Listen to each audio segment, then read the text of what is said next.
যারা বৈষম্য বিরুদ্ধে আন্দোলনের বিরোধিতা করেছে, বলেছে যে এই সংগ্রামের সাথে আন্দোলনের সাথে আমরা সম্পৃক্ত নাই, তারা যদি আজকে নতুন ভাবে ক্ষমতা দেওয়ার স্বপ্ন দেখে, এদেশের জনগণ সেই স্বপ্ন পূরণ হতে দেবে না।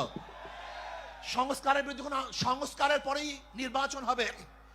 আজকে সংস্কার করতে যারা বাধা সৃষ্টি করেছেন, আমি বলবো দীর্ঘ 16 বছর কোথায় ছিলেন? রাগ ডাক সেরেই বলবো, বিএনপি আপনারা কোথায় ছিলেন? প্রতিবার ঈদের কথা বলেছেন, ঈদের পরে আমরা আন্দোলন করব, ঈদের পরে সংগ্রাম করব, ঈদের পরে সেইটা করব। হাজার ঈদ চলে গেছে, আপনারা আন্দোলন করতে পারেন নাই।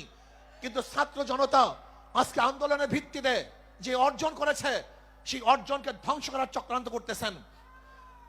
যে বৈষম্যের বিরুদ্ধে আন্দোলন করেছিলাম, চাঁদার বিরুদ্ধে আন্দোলন করেছিলাম, দুর্নীতির বিরুদ্ধে আন্দোলন করেছিলাম, ধর্ষণের বিরুদ্ধে আন্দোলন করেছিলাম, অবৈধ হত্যার বিরুদ্ধে আন্দোলন করেছিলাম, মানুষের স্বাধীনতার জন্য আন্দোলন করেছিলাম, মানুষের মুক্তির জন্য আন্দোলন করেছিলাম। কিন্তু আমরা কি দেখলাম? 5ই আগস্টের পরে আবারও চাঁদাবাজি, আবারও দখলদারি, আবারও দুর্নীতি। না, বাংলাদেশের মানুষ এই চাঁদাবাজি আর দেখতে চায় না, দুর্নীতি আর দেখতে চায় না।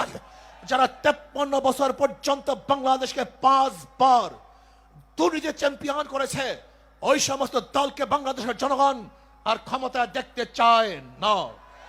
বাংলাদেশের জনগণ কি ক্ষমতায় দেখতে চায়? ইসলামকে ক্ষমতায় দেখতে চায়।